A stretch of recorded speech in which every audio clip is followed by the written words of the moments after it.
Good morning, good afternoon, good evening, wherever time you are watching this. Welcome back to the Since I Was Young podcast, all things Heart of Midlothian, not Unai Emery.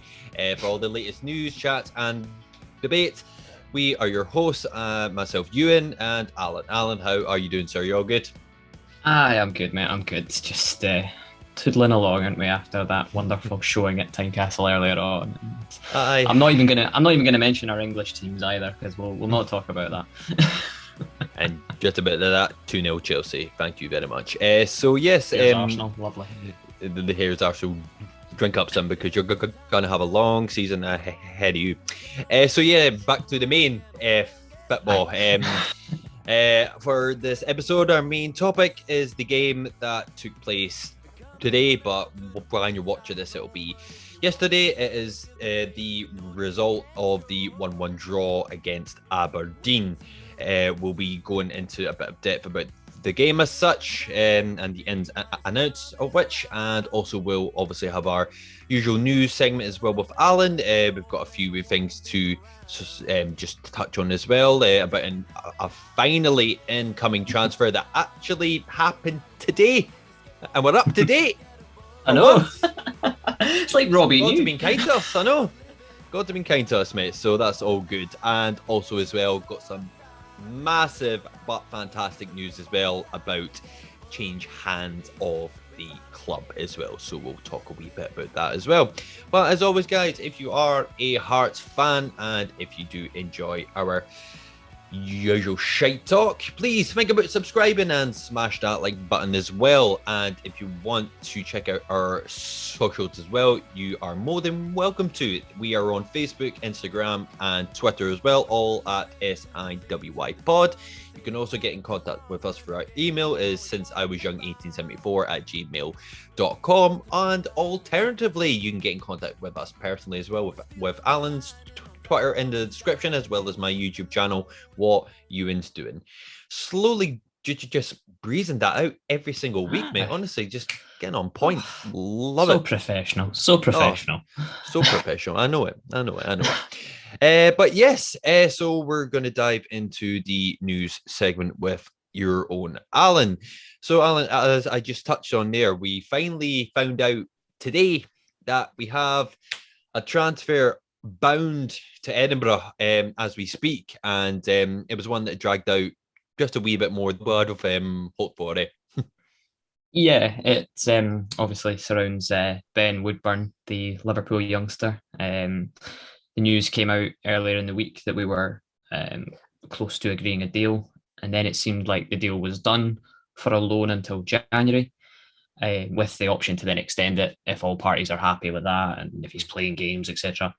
But then it seemed to hit a bit of a wall because apparently Klopp said that he valued him as a squad player and wanted him to stay at Liverpool for more of the transfer window, like a couple more weeks, just to obviously have a squad option.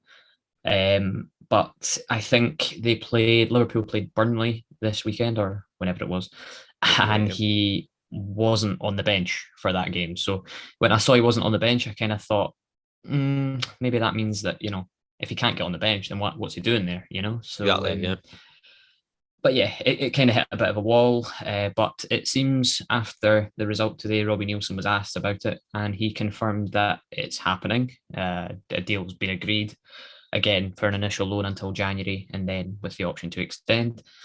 He will travel up he'll arrive rather in Edinburgh either late this evening or tomorrow. So that's good. Mm-hmm. In terms of a player profile, it's one of those. He's a player that, kind of like Benny a little bit, is known to some fans down south, but not so much up here. He's not like a nobody basically. No. So there is quite a lot of information there out about him. But ultimately, he's an attack-minded player. Can play as a number 10 or off of the wing, which is obviously positive because we're considerably lacking in that area. He, interestingly as well, now this is something that I'm not sure if it was just in one game or more than one game, but he apparently featured at right back for Liverpool in a pre-season game. Right, so fair enough.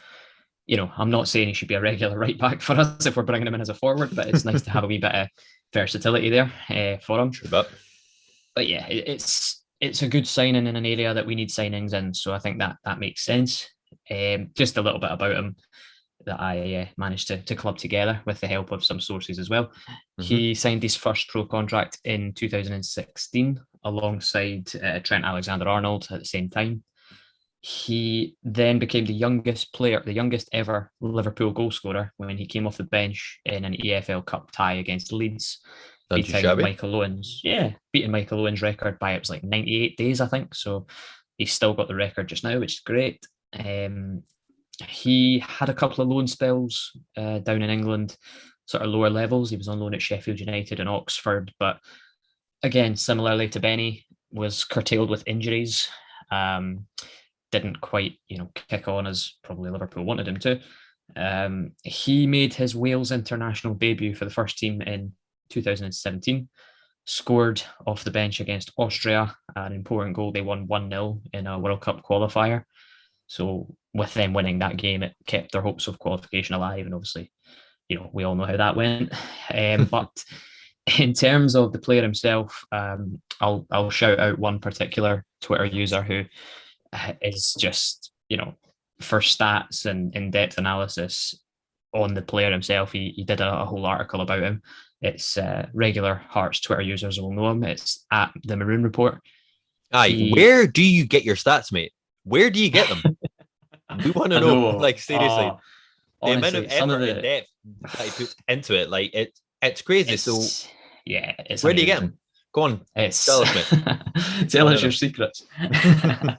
No, I mean, he put a whole kind of player profile and in-depth player profile together about Ben Woodburn, and even went in depth as to say where he could fit in at Hearts and what he could bring. So yeah, it's certainly worth checking out. So if you're on Twitter, which a good percentage of our audience appears to be, at the Maroon Report, certainly worth a follow in my eyes for sure.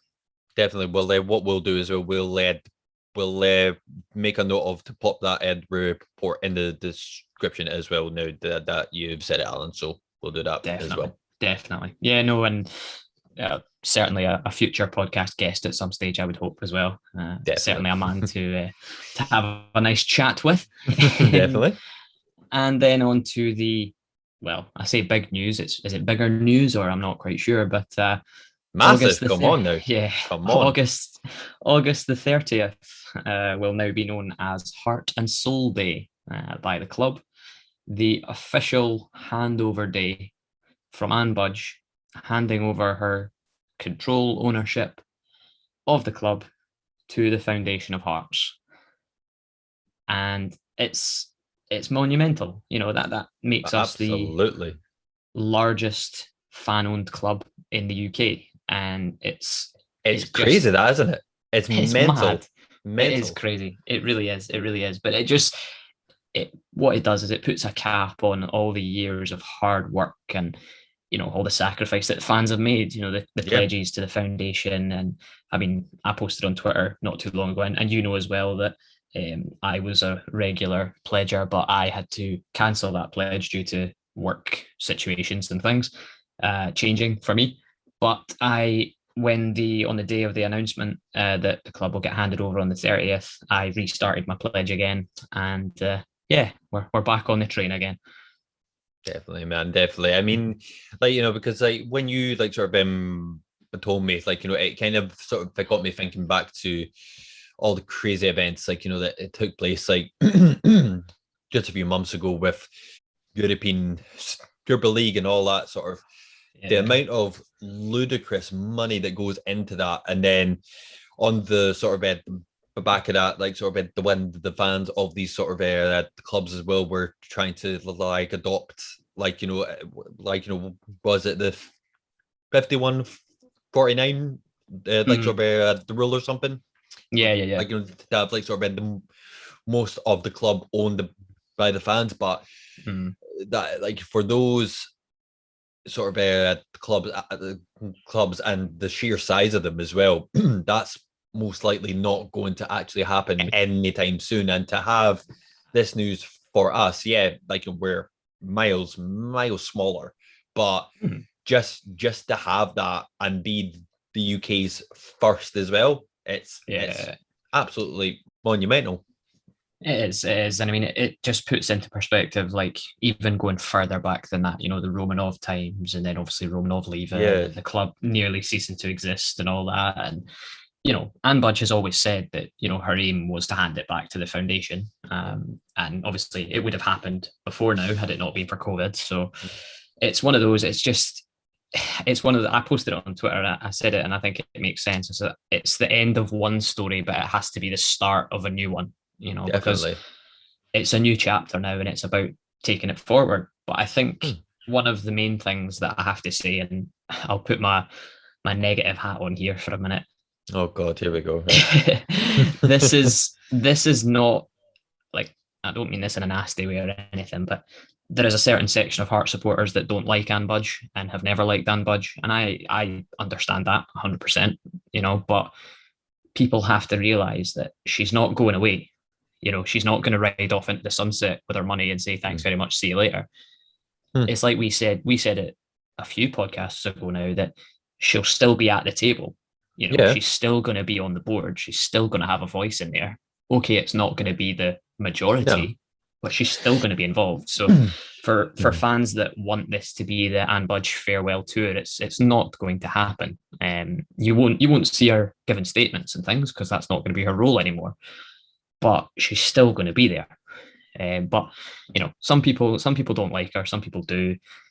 I'm pleased that it's happening, and I think it's really, really positive and good times hopefully to come. And you just hope that the players on the park can match that.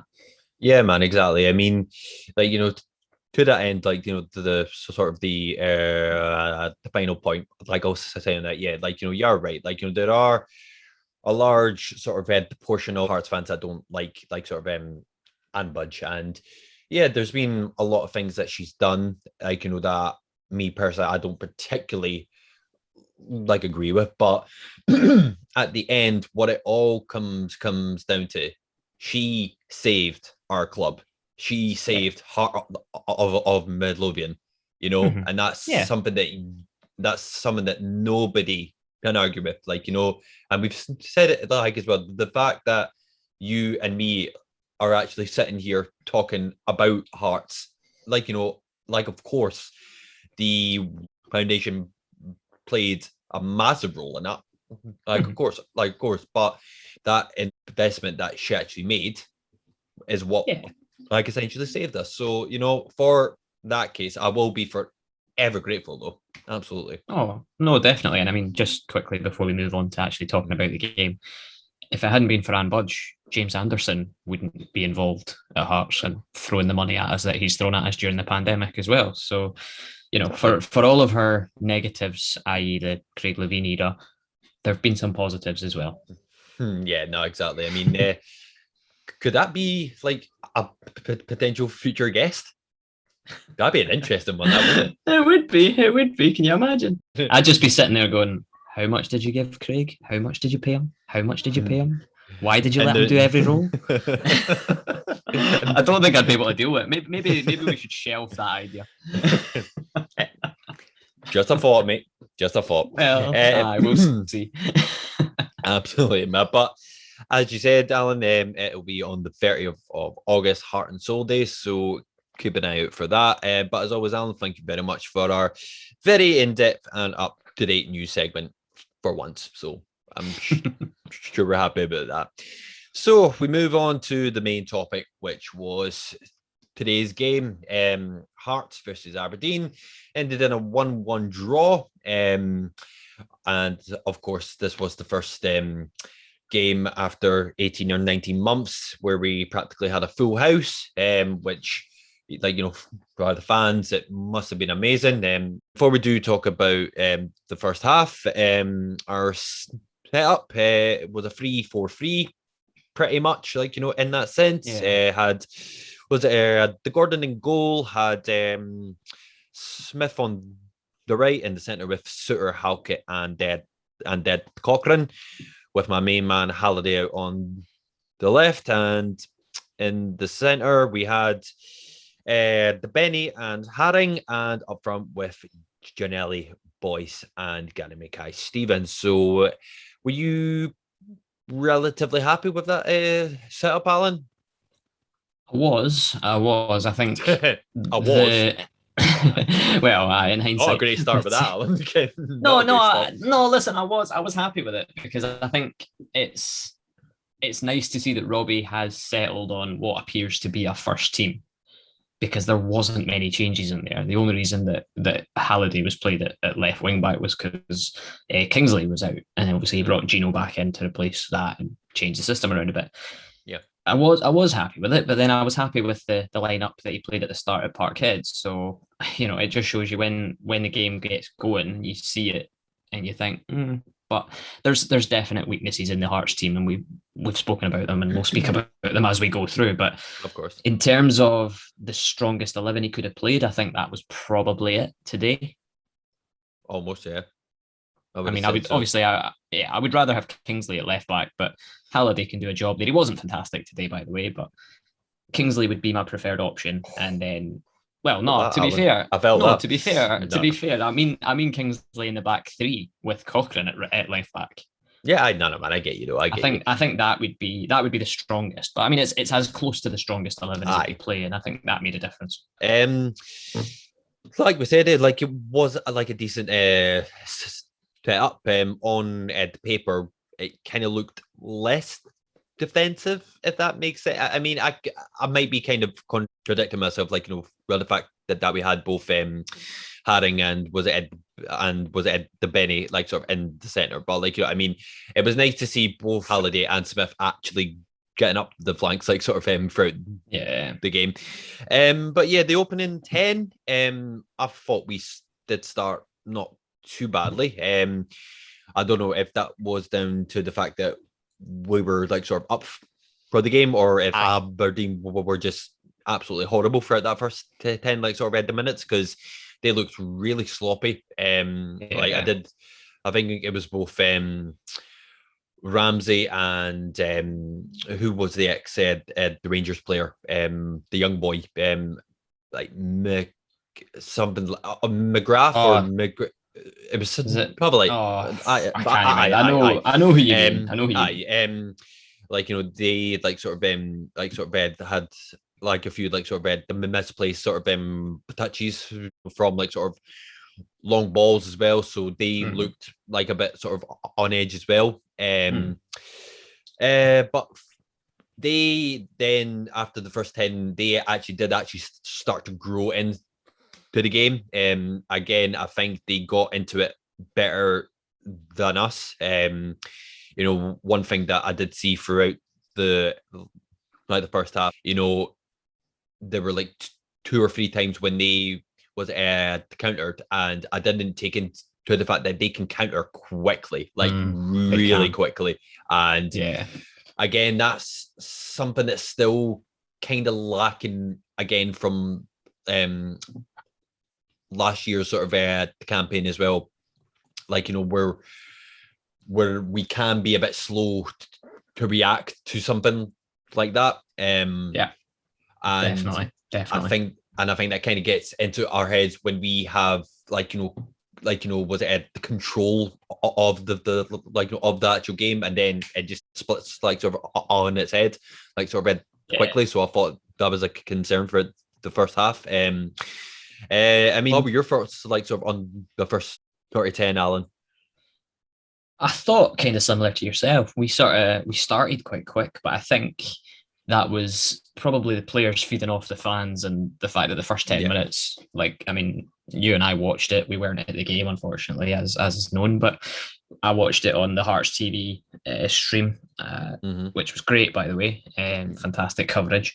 But the first 10 minutes, the fans were loud. They were singing because they were obviously happy to be back in Tynecastle after so long. So just one second. Sorry, Alan. Before you carry on, 9 minutes and 38 seconds. I think everybody must know was it Ed podcasting, because I'm pretty sure I heard a certain song as well. So to all you fans, thank you very much. Fucking subscribe. Sorry, Alan, please continue. If we suddenly jump up to 17,000 subscribers overnight, that'd be interesting. very interesting. Anyhow, No, sorry, I please mean, continue, mate. no, I was just going to say, obviously, the players were feeding off that good feeling from the fans and the stands, and obviously the buzz of being back in Tynecastle. And Mm-hmm. I know you said that Aberdeen looked a little bit sluggish. I do think we looked a little bit sloppy as well. It was almost like it was almost like the players were eager to impress, and they were almost trying too hard. I don't know if you kind of got that feeling out of it, but I it understand just what to you actually me, mean, yeah. do you know what I mean? They were just pushing a bit too much, and Yeah. they were trying to be too good, and it's like, well, just rein it in a little bit. But there was a few instances of that during the game that frustrated me. But no, I mean, like you're talking about the first 10, 15 minutes, Aberdeen did grow into the game. And obviously, I think the biggest chance of the first half came after 15 minutes with that counter attack that Aberdeen had. And Ramirez, their big striker, who looks a handful, by the way, got through one-on-one with Craig Gordon and decided to hit it with the outside of his foot. And Gordon had already closed him down. And it was, by Craig Gordon standards, it was a comfortable save. It was standard. Yeah, by Craig Gordon standards, that's a comfortable save. But by other goalkeepers in Scotland, that would have been a worldie. But yeah, I mean, that when they had that chance, I thought it was like the Celtic game again. It was like the quick one-touch passing and the movement just got through us. Yeah. And like you said yourself there, that's something that we don't seem to be capable of doing. No. In terms of our build-up play and our sort of progression forward, it's always very slow, or it's a long lumped ball. John Suter was spraying diagonal passes all over the park I think he was going out from where he was out to Halliday on the left and out to Ginelli on the right. And, that tends to be how we build up play. But, Aberdeen, obviously that one movement, there was a few passes and Ramirez was in, and I was worried. And then I saw Craig Gordon coming out and I thought, what am I worrying about? Good big handsome chap. It's all good here. But yeah, I mean, for me personally, I think it was around the 30 sort of at the minute mark. I think personally that's when we did start to slowly grow like into the game as well. I think there was one particular instance with Josh Ginelli where he was sort of driving into the box and it was great, like sort of read the play from him. Like it was almost like I think he had them both Scott Brown and Gallagher, I think it was, in his way, and like a flash, he just literally just nipped in and me just thinking, oh, see, that's what I want to see every week. Like, well, mate, like, what I mean? Because if he can, no, you're right. Like, because like he played for pretty much 90 minutes today, which is a good thing, like in itself, because he's said himself, one of the things for him to kind of reach for this campaign is his the fitness, and I think the fact that he managed to put in pretty much a full game, like I think is good. But again, like throughout his time here at Hearts, like I don't think there's been a game where he's had like an outstanding game, but again, he's just shown bits of his game of what it can actually do, and he's like just to sort of highlight on it, like his the pace when he gets going, he's frightening. He really is. Yeah, I think the one, again, I'm getting my negative hat on here. The one thing that I'll say about Ginelli today, and he wasn't the only one that was doing it, he was beating a man and then he was going back and trying to beat him again. And I'm like, you've already got past them. You don't need to go back and try again. And it's, again, I don't know if it's they're feeding off the atmosphere or whatever, or they're trying to excite the fans. And don't get me wrong, nothing excites me more than watching a winger absolutely skin a fullback or skin a defender in a one-on-one. I love watching that. But I think there were a few instances during the game, not even just in the first half, like throughout the game, where Gino was one-on-one with Aberdeen defenders and he had the better of them. Like he got past them, like you're saying. But then he just tried to do too much and he tried to kind of overcomplicate it, and he was trying to beat an extra man when he could have just passed the ball to somebody else, and then it carries it on. There was instances, even Peter Haring was doing it. Like Peter Haring had a good game today. I know. Which I will say, we'll get well done, Peter. Well done, Peter. We'll get on to him. But I think Peter Haring had a very, very good game today. But when Peter Haring takes the ball and moves forward with it, you can tell that it's not his natural game at all. It's not what he does. There were so many instances where he was running forward, like pressing the ball, and he won it. And then he was like, even sort of in the Aberdeen half or like on the edge of the Aberdeen box, and he didn't know what to do with it next. He didn't know what the next pass was, or he couldn't find the next pass. And that's, again, that goes back to what I was saying earlier about the lack of attacking options that we have in the team, because a forward-thinking midfielder in that situation looks up, finds a pass, but I'm not blaming Peter Haring for that, and I'm not saying that it's his fault. It's just not his game. But yeah, I think it's one of those. It's like, going back to what I was saying, I'm happy to see them skinning Aberdeen players. Don't get me wrong, they're brilliant. But once you've beat the man, move on. Pass the ball on. Like, there were moments when Giannelli was beating people and Boyce was free, and then Giannelli's trying to beat somebody else, and you're like, Boyce is standing there, just give him the ball. Or you could play a little 1-2. Michael Smith didn't really give him a lot of help down the right, though. I have to say, I wasn't overly impressed with Smith or Halliday, to be fair, on the left. I don't think they got forward in support of Mackay-Steven and Giannelli enough. But maybe that was tactical. Maybe that was as a result of Aberdeen's players. Well, yeah, as well, because that's what I was going to actually say. Both them two and Mackay-Stevens, I didn't see much of him like sort of today. Like, no. Like, yeah, I mean, well, like we said, we'll go through it when we get into the second half of it, of course. But is there anything else you want to add on for the first half, or the mass twirly on the 26th minute for Zaliukas was of course absolutely outstanding. A campaign that started on everybody's favorite social media, Twitter, again. But yeah, like it was a really cracking gesture. It certainly raised the noise levels, and I don't know if the stream that you watched had it, but at halftime of the one I was watching, the Hearts TV one, they had the like tribute to Zaliukas, like the montage video at halftime. I was nearly sitting in tears, mate. I was sitting in my car watching the second half. I was almost in tears, honestly. But yeah, it was a great gesture, and as I say, it raised the noise levels, and you could see that the players obviously kind of responded to it. But definitely, man, it was certainly a nice gesture. But absolutely. No, in terms of the first half on the park, aside from the things that we've already spoken about, there wasn't really a huge amount to go through. What were you thinking at halftime? I was thinking I have to get back to my work, but on that note, but in terms of the game, I thought, I mean, not just for the first half, but for the second half as well, I thought it was a relatively even sort of game. Like, there were spells where we looked quite like sort of threatening, like, and the same with Aberdeen as well. But I think you could probably edge that half towards Hearts, where we had like a bit more drive as well. Again, that's probably more down sort of to the fans as well. So, but yeah, I mean, I guess my thoughts were, well, look, if we get a chance, then it's got to, like, at some point sort of was it to pay off. But like, I mean, that kind of takes us nicely into the second half. Do you want to start us off, mate? And we can get on to that. Was it the penalty as well? Yeah, absolutely. I will say my halftime thoughts were I was just enjoying Scott Brown getting kicked all over the park. Yeah, but there were times where, like, as well, like, you've got to give him like he's due, right? I don't show any respect to Scott Brown, of course not, but he's a clever bastard. He really is.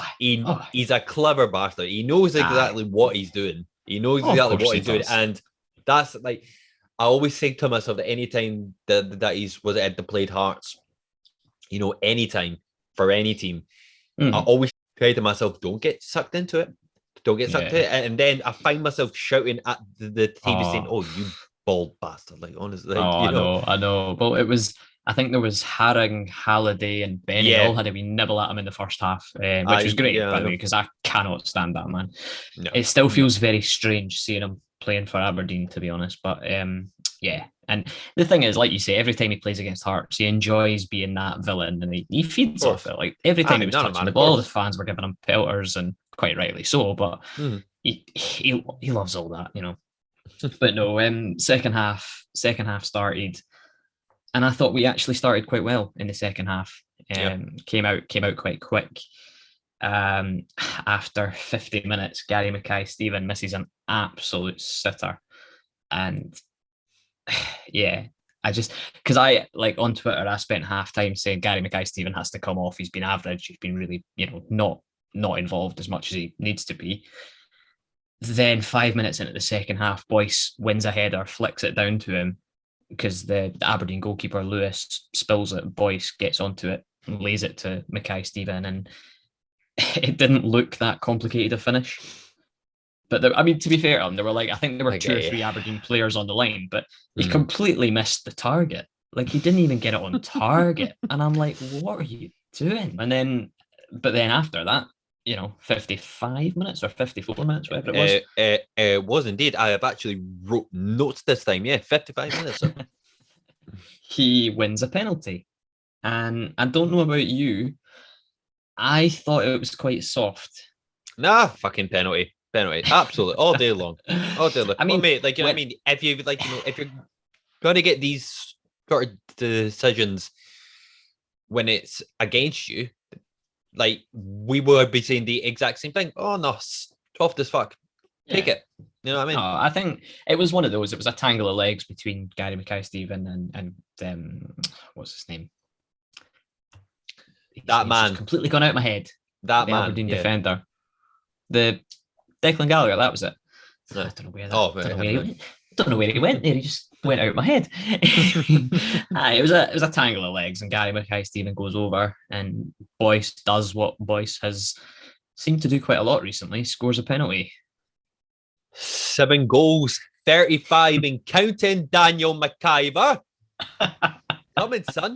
Come in. I was waiting on that. You still need Boyce and you still need Gary Mackay-Steven and Gianelli to pick it up. No. I said a combined, right? So if Boyce carries that, if Boyce if Boyce is to score all 35 goals, still fucking counts.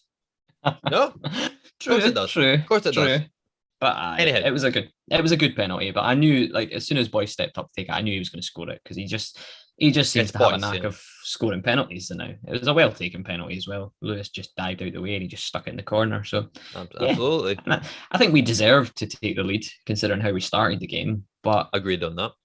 After that, we did what we seemed to do a lot recently: sat back again. Yeah, we give them a glimmer of hope, like a tiny, tiny glimmer, and then the team that we're playing, they take it, and then, it's kind of slightly downhill from there. It's one of those, though, right? And I mean, like, I've watched Hearts teams before. Like, the best team that springs to mind for putting teams away was the George Burley Hearts team. 100%. Yeah, they would score one goal and then go, right, let's go and get another one. Right, let's go and get another one. Right, game's finished by half time. Let's keep going. Game's won by half time. You can take your foot off it in the second half. But every single time we take a lead at the moment, and I don't know why. I the first few times I saw it, I thought, right, it's maybe nerves. It's maybe they've got a goal and they don't know how to react and they don't know what to do next. But is it a tactical thing? Because we all know that Robbie Neilson is not the most expansive of managers. And this is a point that I was going to put to you. Yeah. Is it tactical, do you think? Do you think Robbie Neilson says, right, once you get the first goal, sit in and soak up the pressure? Because, like, Aberdeen, I know, like, a few things happened during the game after we scored, but the Aberdeen equaliser, when it came, it just felt inevitable. And that is so annoying. It's frustrating. Aye, well, was it before I answer that, I'll answer your question with another question. Would you relatively count Robbie as an attacking-minded sort of the manager? Not at all. He's very much a structured defensive kind of manager. Aye, so I guess you've kind of answered the question because right. Like It's one of I'm those. I know. wondering- No, I was just going to say it's one of Hmm. those that let the shackles off the players. Like you've scored one goal, that should be like a weight lifted. We've scored the first goal, we're winning. Right now, there's not as much need to be solid defensively because we've got a lead. Let's I try know, and get another one. Do you know I what know, I mean? man. Yeah, I know because there's not But even. Robbie Nielsen's not that kind of manager. We know that. We know that. I know, man. Exactly because like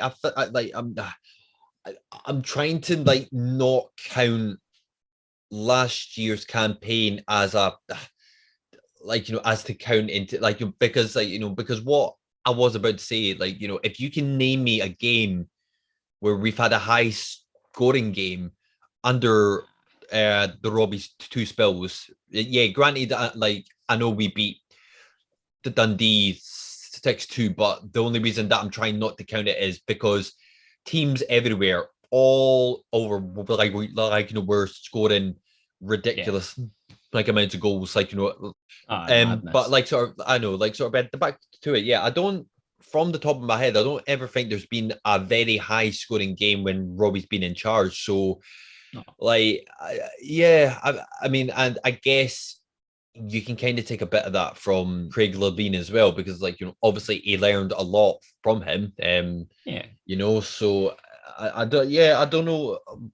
Like you said, I don't know if it's just nerves or if it's like the mindset thinking, right, like if we sit back now,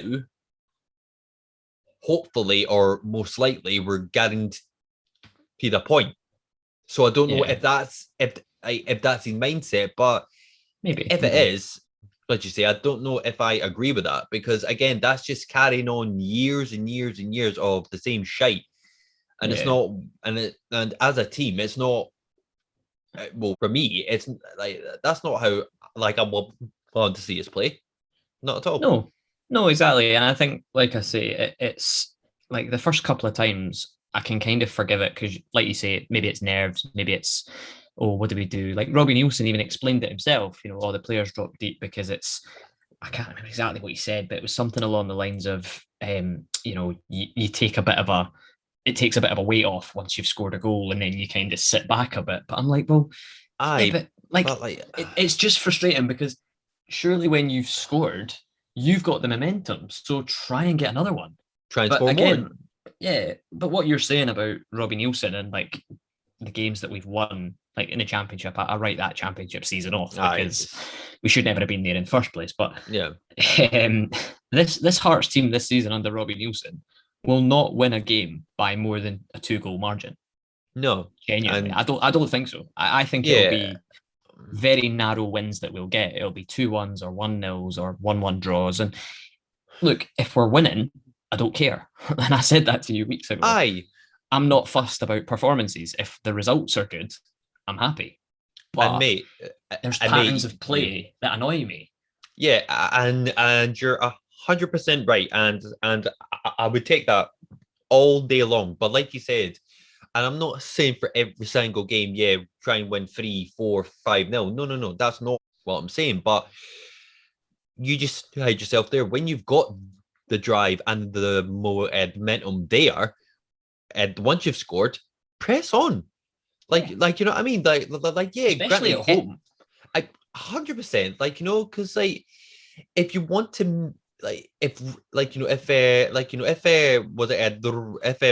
Robbie and the team at that point in time, if they want to make a statement, then do it.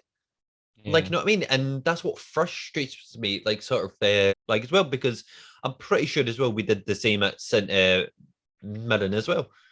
Yeah, exactly. And I mean, like, as I said, we sat back, going back to the game rather than discussions about this, but we could be here all night talking about this. But as always, back to the game itself, we massively dropped off after scoring the first goal, allowed Aberdeen all of the possession, and they started to click and started to move it. And I have to say, the boy J. Emmanuel Thomas, he is a unit. By the way, when he came on, that changed the game for Aberdeen. Like Alex Cochrane couldn't deal with him, and it's not Alex Cochrane's fault. He's not a natural centre back, but J. Emmanuel Thomas. I remember as an Arsenal fan, I remember J. Emmanuel Thomas when he was coming through the Arsenal academy. They all said the same about him. They said this boy is a Oh, that's the only reason why you can him. well, I wouldn't know who he was otherwise. But no, like when he was coming through the academy, they were all saying, this kid's got he's a unit, like he's built,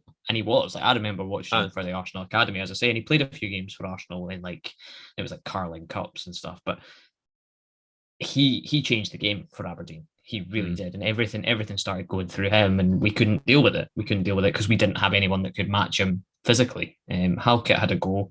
Halkett did well today, by the way, as well. he did all right, actually. Yeah.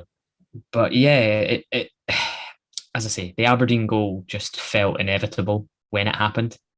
Yeah, but it was frustrating again because it just screamed out like you're not in not in the same sort of was it the phase like of the play, but defensively we just switched off again. How he managed to get like again from such a fast ball in, how he managed to get in front of Smith like that quickly, Yeah, like you know what I mean? think when the ball comes in, it's that boy Ramirez in the middle. Mm. I think he gets a little flick on it from memory. I was like, my phone battery predictably was dying at this point. So I kind of was juggling a phone charger in my car at this stage. Because for those that don't know, I spent the second half watching it in my car on the way home from work. But yeah, it's one of those. It's like I said last week about Celtic, the quick corner goal. I hate seeing a switch off defensively. And Michael Smith didn't have a good game today. No, it didn't. By his high standards, he didn't have a good game.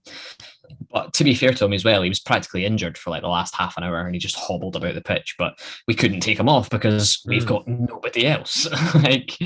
But yeah, like he did switch off, and Ojo got in front of him, and Gordon can't do anything about it. No, oh, no, absolutely not. Like that just came and then it was in. But I think you could probably agree with like from there until the end of the game, I think the momentum like drastically changed him and then went like sort of for Aberdeen, most likely the team to probably go on and the win. Yeah. I mean, we made a few changes. Was it both at 75 minutes? Halliday came off and the Walker came on, and then I think it was only 3 minutes after Gary Mackay-Stevens came off and Aaron McEniff came on. I'll be honest, I don't think they did much again. I mean, even though I would probably consider these two as more sort of attacking sort of the players, within in instance we reverted back to a it was a 4 at the back, I think it was. It was when he took Halliday off. I went back to a 4, Cochrane at left back. So in that sense, do you think we were kind of playing for a point, or? I don't know, to be honest. When the substitutions happened, and you know me, I like to try and keep track of like tactics and stuff and see where players are playing and all that. But even I couldn't tell you where they were. You know, he put McKenneth out he brought McKenneth on for Gary Mackay-Steven and played McKenneth at left wing. And Jamie Walker, Jamie Walker was almost like just go wherever you want type of position. And I think Robbie, and to be fair, I think Robbie said it after the game, something along the lines of the bench was really thin and we don't have the options to be able to change it. But he threw on McKenneth, Walker and Henderson towards the end of the game because those were the 3 sort of senior, well, if you can call Henderson a senior player, which I know. But they were the only kind of 3 first team names that you can mention, because it was Connor Smith and the boy Denham on the bench was the other one. But on that as well, just quickly before I forget about it, when Robbie Nielsen at the end of the game confirmed the Ben Woodburn signing on loan, he also said that Ewan Henderson will go out on loan for the season, or at least till January. Which I'm not sure about that. I don't know if I agree with that. Like, you know, we've just said there, like, you know, our full squad is so thin. I agree. Yeah. And I've said it. I know that, like, in the sense, like, we said before the season started, yeah, like, I don't want to just have youngsters and just for the sake of having them in. But at the same time, to have them just as a backup, like, because especially for up front and in defense as well, we're so light. Like, and all it takes, like, I mean, not like, I mean, we talk about, like, if it was Ed the Boyce or Suter, if they were to get like sort of out, trouble. You've got to bring into account, like, Janelli, and then that entire back line as well, pretty much, Smith. Mm-hmm. Like, was it like, we've got nobody else.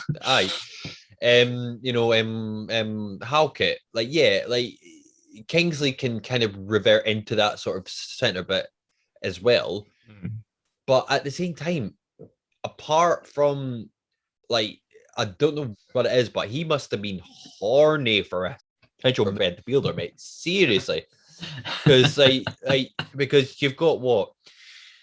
Halliday, McAneff, Benny, Haring, Pollock, and there's loads. You've got Cammy Devlin possibly on his way as well. And, like, you know what I mean? Like that's fine. Yeah. But, like, like, for up front and the defense as well. And seriously, if we get Craig Gordon injured, yeah, cunt. If that boy's in goal, I'm coming back to fucking to Tynecastle. There will be no sweet reunion there. I'm not going back. Fuck that shit.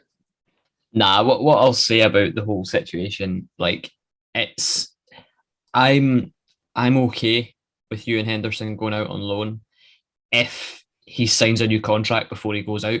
Gonna put my negative hat on, Alan. Now it's me. But I'll tell you why. No, like, because Ewan Henderson, I'm pretty sure Ewan Henderson's on the list of players who are in the last year of their contract. So if he goes out on loan, he's finished. Why would we renew a contract of a young player we sent out on loan? What I would like, because you see it, I know it's slightly different, but you see it down south, like when a team loans out a promising young player, say, for example, they'll get them signed on a contract before they loan them out. Ewan Henderson's in the last year of his deal, I'm pretty sure. So if he goes out on loan, I assume he's going to go to the Championship or League One. Is there a future for him at Hearts in that case? Are they going to speak to him about a new contract when he's not at the club? Fair enough, mate. But we've got to think about now. Kind of an odd one. Because he's not, because you and Henderson, look, like, it's no disrespect to him, but he's not going to go for hundreds of thousands of pounds. No. So for the sake of us now, and in terms of being incredibly light, like, what, I don't get it. I honestly don't. Yeah, like, some like sort of lads I know that have went out like on loan. Okay, that is absolutely fine. But to bring that, like, was it the players in, then to send him out, it doesn't make sense because we're so incredibly light. Yeah, no, and I think you're right. But to be fair, Robbie said, I think the article that I read, I think it was the one that I sent to you not long before we started this, where he was confirming the Ben Woodburn deal. He said something along the lines of the young players are being involved on the bench because we don't have squad options. So I think Ewan Henderson goes out on loan when we get Ben Woodburn in.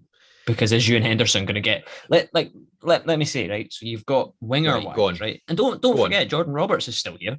Like, he's been told he can leave, but he's still here.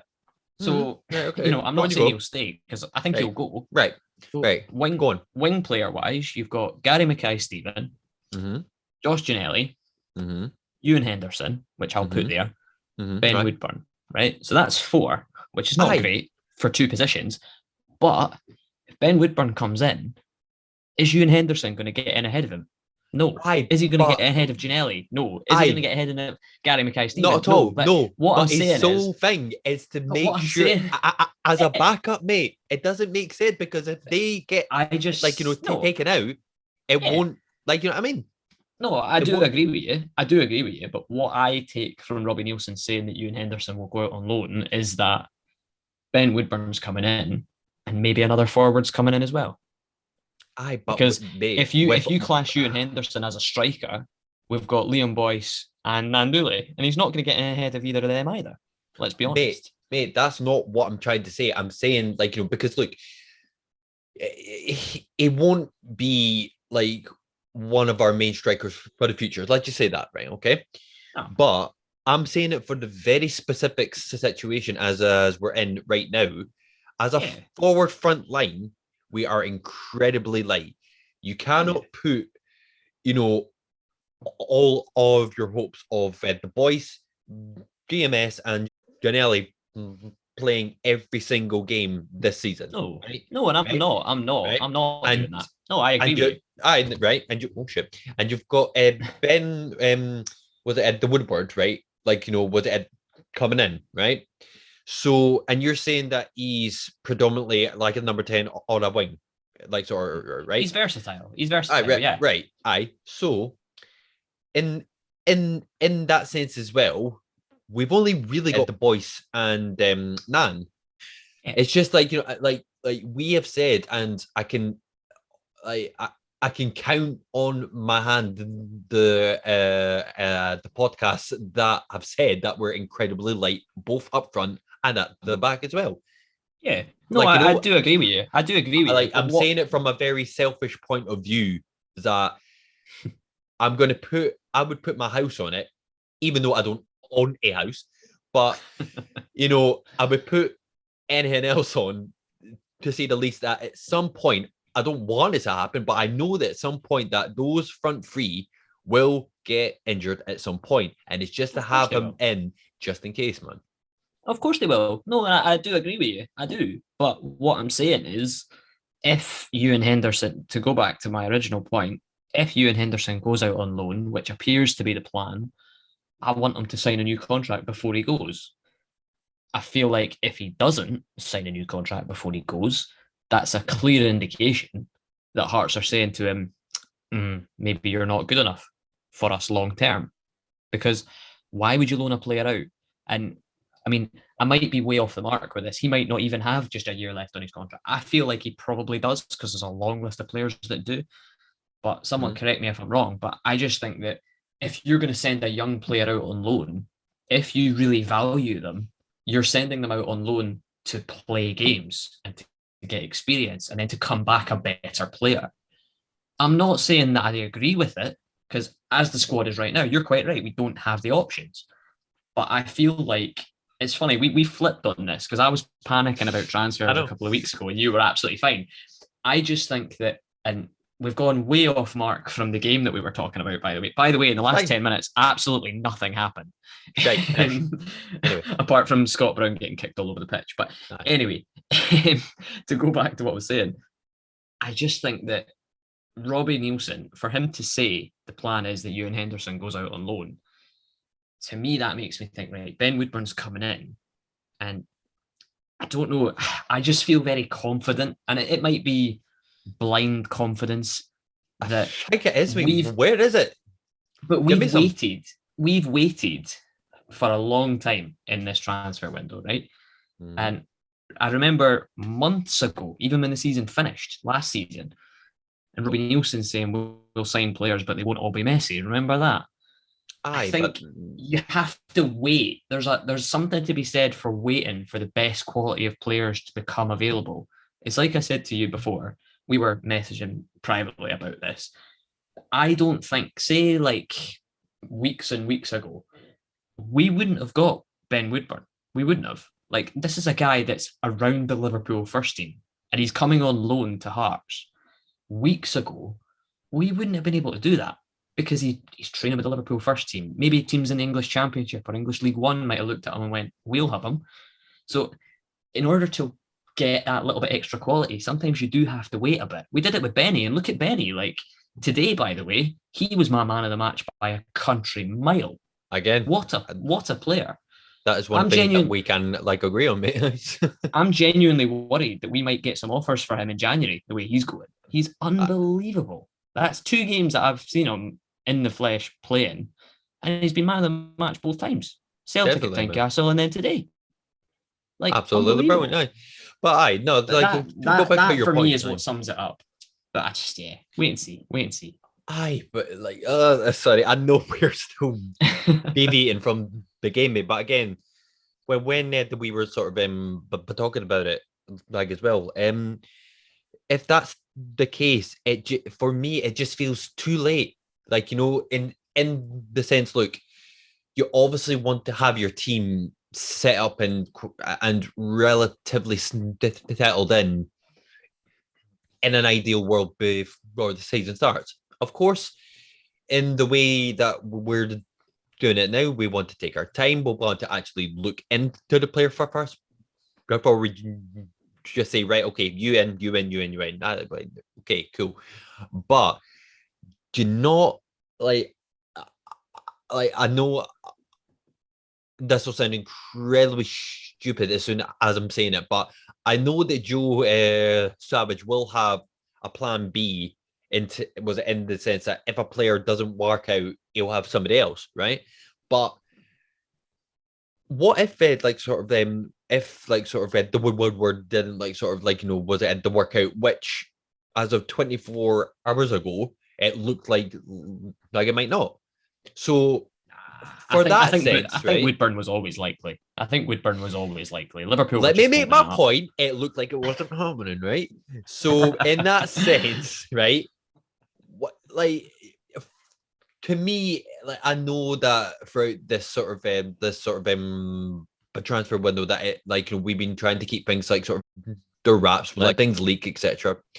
But to me, it did to get to almost what is it, 8 days, like until the transfer window closes. That just It to ends at the get start of September, aye. right Well, to a week, get week and a bit. right, aye, to get if we get Ben the Woodward in, and yeah, I know we've got Cammy Devlin as well. If we get those two in an ideal world, I would probably want 3 more players. Yeah. No, I'm with you on that. I'm with you on that. More specifically, like a forward, central defender, and probably the right back. Yeah, but exactly. There's something in me that feels as if once we get Ben in, I kind of have a strange feeling that that'll be it. No, Robbie said that we're in negotiations with others as well. But He did say that. He did say that 8 days. there are negotiations happening. Nah, we'll get them. I think, to be honest, I'm with you. I totally agree that we need another centre back. We need a right back because as much as I love Michael Smith and as much as he's Mr. Consistent, he's not looked his usual self in the last couple of games. He needs a backup. He needs someone that can come in and rotate with him. And we need a striker. I agree with you. I think you're absolutely spot on. But I've just got a feeling we'll do a couple more. I think Devlin will come in. I think Ben Woodburn will come in. I don't know if we'll get another centre back, to be honest, because I think he'll look at it and go, Alex Cochrane can play there. Whether I agree with that or not, if it means it's an option we don't have to go for in this window and maybe go back to in January, because you can't fix every issue in one transfer window. And I think defensively, like this is a point that I had written down about today as well. I think the reason we got the draw rather than losing is because defensively we were a lot more solid than we were going forward. Like we were sloppy going forward, whereas defensively we were solid. And well, aside from the Aberdeen equaliser, but I think priority needs to be on the forward line. So I'm with you. I think Ben Woodburn needs to come in, which it'll happen tomorrow. A striker is needed and another winger as well. And I think we'll do it. I do. I genuinely think we'll do it. But time will tell. Time will tell. I know, man, exactly. I mean, yeah, because we've actually went way off course. That was not in the script, but however, but no, like just to wrap it up, like for the game as well. Like again, I thought the last sort of F5 was at the minutes of the game. You could see the frustration and the confidence levels just dropping. We were getting none of the ball, and times that we actually did, it kind of replicated what we did at Celtic as well. Where when, like, for example, when was it Boyce got that actual ball, like he brought it down, he had no one there, and then it went right back to them. There was a chance yeah. with 5 minutes to go. Sorry, just to cut in there. There was a No, chance with 5 minutes to go that Boyce crossed the ball, and it was behind McKenneth. If it was in front of McKenneth, he's got the whole net to aim at and probably would have scored. But yeah, I was really, really annoyed in the last 10, 15 minutes today, because for a team that have just travelled a 7,000-mile round trip to Azerbaijan and back in midweek, we looked far more tired than Aberdeen did. And strangely Aberdeen, Aberdeen only made 3 changes to their lineup that played in Azerbaijan. But we were hanging on towards the end. And as I say, the only reason we managed to get the draw is because we were defensively solid and shut them out, and wasted time by kicking Scott Brown repeatedly. But it was really, really frustrating, which am I happy with a draw? No, because I want to win the game. No, I'm not. But on the balance of play of the game, would I take a draw? Yes. Yeah, I mean, all in all, I thought it was a relatively even game. Like, bearing in mind the last 5, like, sort of was it at the minutes of it, but I thought it was relatively even. By all accounts, I'm not happy with a draw. Because I thought, like you just mentioned there, like the 6,000 like sort of all round like sort of trip that they had to make. We should have battered them. Massively. On like sort of red paper, we should have battered them. But look, we've accumulated 7 points out of 9. And we said when we did our predictions that we would be both happy with 9. Like, of course, there's still 2 games to go. Specifically Dundee United next week, which will be like sort of was it to touch on before we end. But I don't want to keep saying like that it like sort of could be worse, blah blah blah, blah because I don't like that term, but it could have been worse. Like it could have it could have like No, you're right. You're right. And it's frustrating to get a point. But I think it's one of those, the whole context of the day and fans being back at Tynecastle and the excitement and all that. They wanted to see Hearts go out and win that game today. And the fact they didn't. It's a massive anticlimax. But like you said, it could have been worse. And that's the problem. But in terms of the game as a 90 minutes overall, a draw is fair. Taking my maroon hat off for a minute, a draw is entirely fair. Yeah. Neither team did enough to win, and neither team deserved to lose. So a draw is reasonable. In terms of Dundee United next week, what are you thinking about that? It's a weird one. They've been quite a strange team throughout this first sort of few games because what was their result today? Or they won, was it yet? They won 1-0 against St Johnstone away. Peter Pollitt scored and got sent off, so he won't play against us. Right, fair enough. So yeah, it's a weird one. Because if I had to say where they would maybe sort of be throughout this campaign, I would probably, in my head, I would probably maybe think the lower end of the table, but they could be a bit dark horse this season. I don't know what it is, but away at Paradise, like again, it's a strange place to go. Frankly, I kind of prefer there to Dens Park because Dens Park is a total monstrosity shithole. But Yeah, I, I don't know. That's the thing Mm. because because I don't want to keep saying every single week it's a massive game. Oh, it's a big game. Oh, like you know what I mean? Yeah, I get Massive. you. I get you. Tannadice. Fuck. Oh. But yeah, I mean, there's absolutely 100% no reason whatsoever to say that we're um not capable of one was beating them and two absolutely thrashing them. But again, you know, it always falls down to like we talked about, like you know, if we do was it to get a goal, like you know, who's to say the like right boys back. Fucking sitting, fucking stay there, like you So, know what I mean, you know. So line up on the goal line. Aye. I so yeah, I mean, more sort of to the point. What are you thinking on it?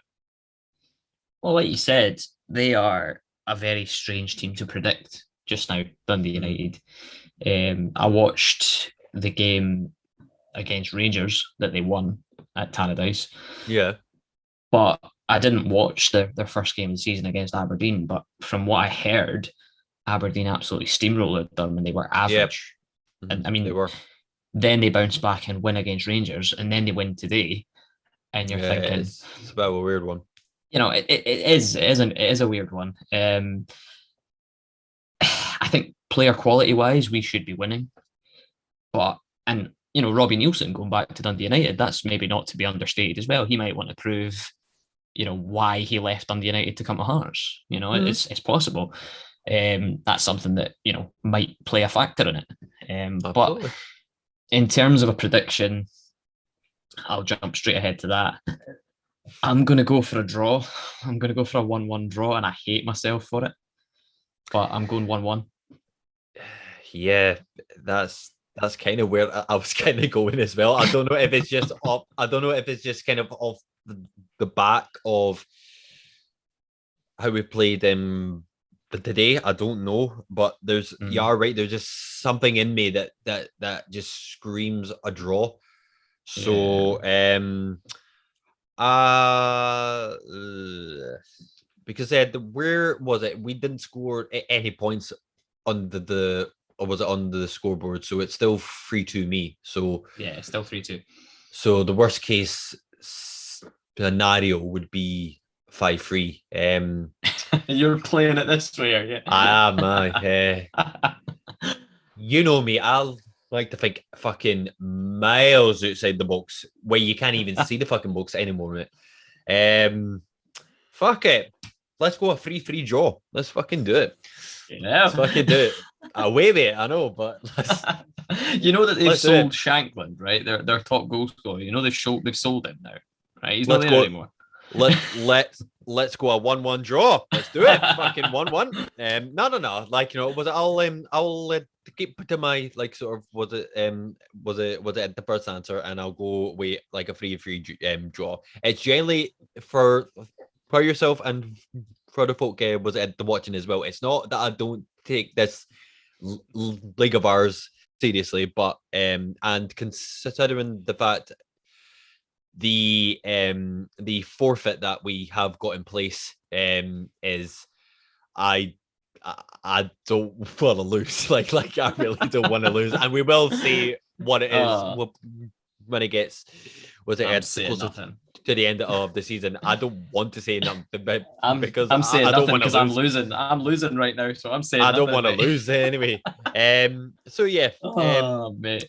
we can kind of draw a line on that, and we will update the was it the league was it the predictions for ourselves in our head to head and Alan has went with a 1-1 draw at Tannadice, and I have went with a fucking mental 3-3 draw also at Tannadice as well. Who's your scorer? Eh, Ben Woodburn. Oh, There you go. Ben Woodburn. Debut if he goal. plays, fair enough. Debut goal, Ben Woodburn. There you go. Nice one. Who am I going with? Because I've got three. Was it Ed the goals to fill? This is why I go low scoring games. See if this comes off right. Ken, what? See. What while I'm trying to actually think. Look on your Sky Bet app and tell me if it's there. What a free draw odds are. I don't If think you they'll can have find opened them. the markets yet. Right. Well, as soon I'll as check. we will was it at the put a was it at the post up, right? If it's fucking banging odds, I'm getting on it. I Oh dear. reckon was it at the boys 2 and was it I'm gonna throw in was it at the Benny in that as well, all 3 goals. Can I There you go. can I just update you that I've just looked on Sky Bet. Go on. 3-3 is 66 to 1. Get on. There we go. There we go. £2 on that will not go amiss. Here we go, boys. Here we go. 1-1 is 11 to 2. I'm going on that. That's actually all right as well, saying that. Well, on that quite frankly ridiculous note, we shall end the episode there. So, as always, guys, thank you very much for watching the Since I Was Young podcast, your heart of Midlothian, amongst many podcasts. We are Since I Was Young. If you like what you see and like what you hear as well, please think about subscribing and smash that like button as well. And you can get in contact with us through all of our socials as well, Facebook, Instagram, and Twitter, all at SIWY Pod, and including our email as well, right here. It's over there somewhere.